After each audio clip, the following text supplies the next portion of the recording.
วัสดีค่ะอารมณ์มิงกลาบาရှင်စုဒီနေ့ပေါ့နော်ကွန်ဖတ်နောင်ဖရိဖာလုံနေလေးကိုလာပြီးချက်ပြမှာဖြစ်ပါတယ်တကယ်လို့မြန်မာလူမျိုးဆိုရင်တော့ပဇွန်ငရုတ်ဒီကြက်နဲ့ဟင်းချက်နေပေါ့နော်အဲ့ဒါလေးကိုလာပြီးချက်ပြမှာဖြစ်ပါတယ်ဒီကွန်ဖတ်နောင်ဖရိဖာကဘာတွေပါဝင်တယ်လဲဘာတွေထက်တယ်လဲဆိုတာစုနဲ့တူလိုက်ကြည့်ကြပါနော်ဟုတ်ကဲ့ပါဘောနော်ဒီကွန်ဖတ်ဖရိဖာဆိုတာဒီမှာပါဝင်တဲ့ပြည်စည်းတွေပေါ့နော်ပထမဦးဆုံးမှာကြတော့ဒီမှာပစုံပါမှာဖြစ်ပါတယ်ပြီးလို့ဆိုလို့ဆိုရင်ဒီမှာကြတော့ဘိုင်ဟိုကလက်ဖောက်ပင်ဆိုင်လာမသိဘူးပေါ့နော်ပြီးလို့ဆိုလို့ဆိုရင်ဒီမှာငရုတ်သီးပေါ့နော်ပြီးလို့ဆိုရင်ကြက်သွန်ဖြူဒီလိုမျိုးလေးနဲ့လီးထားတယ်ကြက်သွန်နီအဖြူလုံးပေါ့နော်ဒီလိုနဲ့လီးထားတာပေါ့နော်အားလေးတွေအရင်ဦးဆုံးပါဝင်မယ်ပြီးလို့ဆိုလို့ဆိုရင်ပါဝင်တဲ့အရာသာအနည်းလေးတွေကိုစုခုဆက်ပြီးပြောပြမှာဖြစ်ပါတယ်ပထမဦးဆုံးမှာကြတော့ဒီမှာနမ်ဖရိဖာဒီဒီဇိုင်းလေးနဲ့စုသုံးတာပေါ့နော် BC ထဲမှာသို့မဟုတ်7ဝင်းထဲမှာလည်းရှိပါတယ်ရောင်းတာပေါ့နော်ဒီဇိုင်းလေးကိုသုံးချင်လည်းရပါတယ်တခြားတစ်စိတ်သုံးချင်လည်းရပါတယ်ပေါ့နော်စုကကြတော့ဒီဇိုင်းလေးကိုသုံးပါပေါ့နော်အဲ့ဒါပြီးလို့ဆိုရင်ဒီမှာနောင်ပလာဆိုတာငံပြရည်လေးပေါ့နော်ပစုံငံပြရည်လေးစုတုတ်တယ်ပြီးလို့ဆိုလို့ဆိုရင်ဒီမှာခယူစီပေါ့နော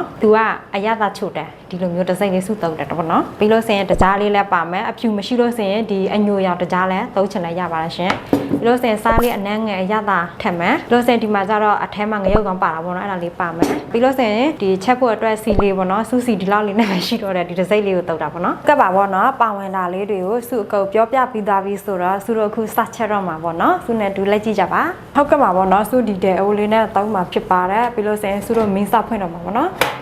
မင်းစဖွင့်တဲ့အချိန်မှာအိုးလေးကိုပူလာအောင်စုတို့စောက်မှာပေါ့နော်ပြီးမှသာလဲစုတို့စီလေးအနှဲငယ်ထပ်ပြီးတော့စချက်မှာပေါ့နော်အမှပေါ့နော်စုတို့အိုးလေးလည်းပူလာပြီးဆိုတော့စုတို့စီလေးအနှဲငယ်ထပ်သုံးမှာဖြစ်ပါတယ်စုဒီလောက်လေးနဲ့ပဲထပ်သုံးမှာပေါ့နော်ဒီထက်စီများများကြိုက်လို့ဆိုရင်ဒီထက်ထပ်ပေါ့နော်စုကကြတော့အဲ့လောက်လေးနဲ့ပဲထပ်မယ်ဒီထက်တဲ့အချိန်မှာစုတို့ဒီမျိုးလေးနဲ့လုံမှာပေါ့နော်ဟုတ်ပြီအိုးကလေးတယ်ဆိုတော့မလို့မနဲ့ဘူးအဲ့ဒါပြီးလို့ဆိုလို့ဆိုရင်စီလေးလည်းပူလာပြီးဆိုတော့စုတို့ဒီမှာကြက်သွန်ဖြူလေးကိုစုတို့စီတတ်မှာပေါ့နော်ကြက်သွန်ဖြူလေးကစုလိုမျိုးအတိုင်းလီးချင်လဲရပါတယ်တို့မဟုတ်ထောင်းကြည့်ရှင်လဲရပါတယ်ပေါ့နော်သူကကြတော့လူမျိုးပုံစံလေးနဲ့တောက်ပါတယ်ဒီအနက်လေးမွေးလာပြီးဆိုတော့ဒီလိုလေးအရွယ်စားလေးရလာပြီးဆိုတော့စုတို့ဒီကပဇွန်လေးကိုထပ်မှာပေါ့နော်စုကပဇွန်ကို10កောင်လောက်ပဲသုံးတာပေါ့နော်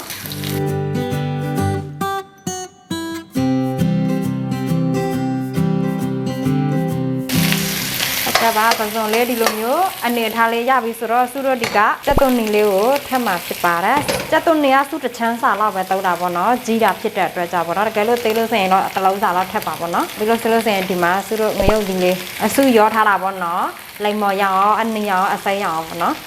်တကယ်လို့အသေးစားရှိလို့ဆိုရင်အသေးစားတောက်ပါစုကကြတော့ကြီးစားရှိတာဖြစ်တဲ့အတွက်ကြောင့်အကြီးစားလေးကိုတောက်ပါဖြစ်ပါတယ်အဲ့လိုမျိုးစောစောလေးနဲ့စုလီးထားတာပေါ့နော်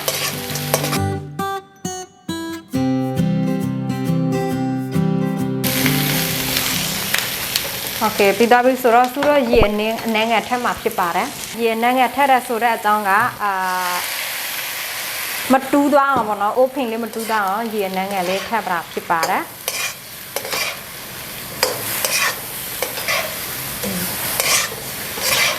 ရေကတိတ်မများစေနဲ့ပေါ့နော်โอเคအမှပေါ့နော်အားလေးပြီးသွားပြီဆိုရင်စုတော့ပါဝင်တဲ့အရာသာလေးကိုစုတော့ထက်မှာဖြစ်ပါတယ်နော်ဒီမှာပေါ့နော်နမ်ဖရိဖာဒီမှာသူ့ရဲ့နာမည်ကဒီရှမ်းလူမျိုးဆိုရင်နမ်ဖရိဖာပေါ့နော်မြန်မာလူမျိုးဆိုရင်ငရုတ်ဒီအကျက်လားငပိငရုတ်ဒီငပိအကျက်လားအဲ့ဒါဖြစ်မှာ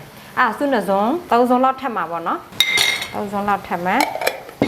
ဒီကငံပြရည်လေးဆိုရင်လည်းသူ့ထမင်းစားဆိုတစ်စုံလောက်ထပ်မှာပေါ့နော်အမှဒီလိုဆိုလို့ဆိုရင်ဒီမှာတကြားဆိုရင်ဒီမှာဒီဇွန်လက်ဖက်ရည်ဇွန်လောက်ရှိမှာပေါ့နော်အဲ့ဒါသူ့နှစ်ဇွန်စာလောက်ထပ်မယ်ဒီထက်အချိုကြိုက်လို့ဆိုရင်ဒီထက်ထက်ပေါ့နော်ပြီးလို့ဆိုရင်ဒီမှာငယ် QC လေးပေါ့နော် QC လေးဆိုရင်သူကနှစ်ဇွန်လောက်ထပ်မယ်နော်ထမင်းစားဆုံးโอเคပြီးလို့ဆိုရင်ဒီမှာငရုတ်ကောင်လေးလည်းအခါထဲပဲဖြူထက်လိုက်တာပေါ့နော်ကိုစနစ်သက်တလားပေါ့နော်ထက်မယ်သူကကြတော့အဲ့လောက်လေးလက်ဖက်ရည်စုံတစ်စုံလောက်ရှိမှာပေါ့နော်သူကဒီငရုတ်ကောင်းလေးကိုအရင်ကြိုက်တယ်လို့ဆိုရင်စားအနေငယ်ဖြူလိုက်မယ်တအားများစင်နေပေါ့နော်ညာသွားလို့ဆိုရင်အရသာငံသွားမှာဖြစ်ပါတယ်အမှရောပြီးတမလိုက်မှာပေါ့နော်ရောတော့တမလိုက်မယ်ကဲလို့ဒီလိုမျိုးကိုရောသမရတဲ့အချိန်မှာမီးအစိတ်ပြင်းလေးနဲ့လှုပ်ရမလို့ပေါ့နော်မီးလေးကိုအစိတ်မပြင်းတမြင်းလေးနဲ့ပြန်ဆော့ပေးပါပေါ့နော် အမပစုံအသားလေးထဲမှာစိတ်ဝင်သွားပြီးတမသွားပြီးဆိုတော့သူတို့ဒီကဘိုင်หัวละพาว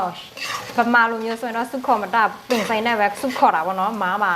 လားဆိုတာစုလည်းမသိပါဘူးအဲ့ဒါတမပြီးသွားပြီးဆိုရင်သူတို့ဒီကဘိုင်หัวละพาวလေးကိုထပ်မယ်သူကဒီလောက်လေးနဲ့လက်တစ်စုပ်စာလောက်ရှိမှာပေါ့နော်ပစည်းစာ10ပါးလောက်ပေါင်ဝင်နေဆိုရင်10ပါးစာလောက်ပါနော်အဲ့ဒါဖြစ်ပါမယ်9ပါးလား10ပါးလားစုလည်းမမီတော့โอเค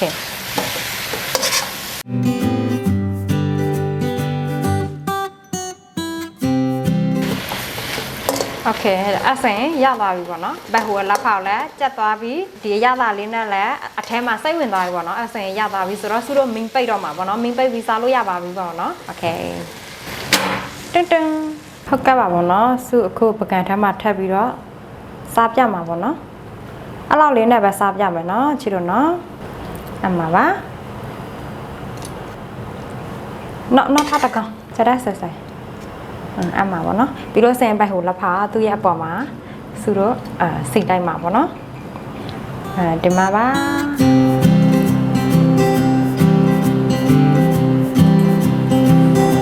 ကဲပါပေါ့နော်သူတို့ထပ်ပြီးသွားပြီဆိုတော့စုခုစားပြမှာပေါ့နော်တကယ်လို့ချီတို့ဘက်ကဥကောင်းမထက်လည်းရပါတယ်ပေါ့နော်သူကကြတော့ပစုံတကောင်လုံးထက်တော့တာပေါ့နော်အမှစားပြတော့မယ်နော်ဒီမှာပေါ့နော်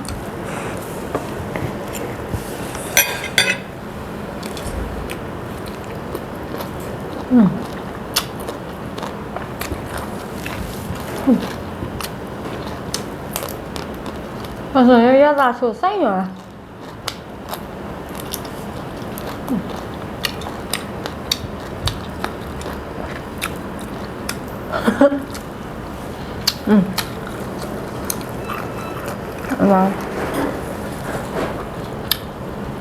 သူကထမင်းနဲ့စားမှပဲအဆင်ပြေမှာပေါ့နော်သူကအဲ့လောက်ပဲအရသာဖမ်းကြည့်တာပေါ့နော်စားကြည့်တာပဲပေါ့နော်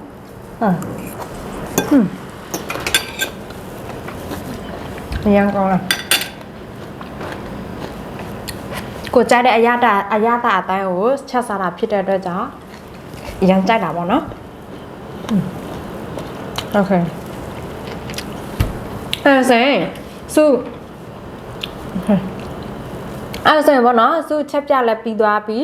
အခုသူ့ရဲ့ရတာဘယ်လောက်ထိကောင်းတယ်လဲရတာဘယ်လိုမျိုးရှိတယ်လဲဆိုတာလဲစုစားပြပြီးသားပြီဆိုတော့အချစ်တို့ဘက်ကပေါ့နော်စုရဲ့ချက်နေအတိုင်းကိုလိုက်ချက်စားချင်လဲရပါတယ်တကယ်လို့မသိနာမရှင်းတာရှိလို့ဆိုရင်စုရဲ့ဗီဒီယိုဖိုင်အောက်မှာ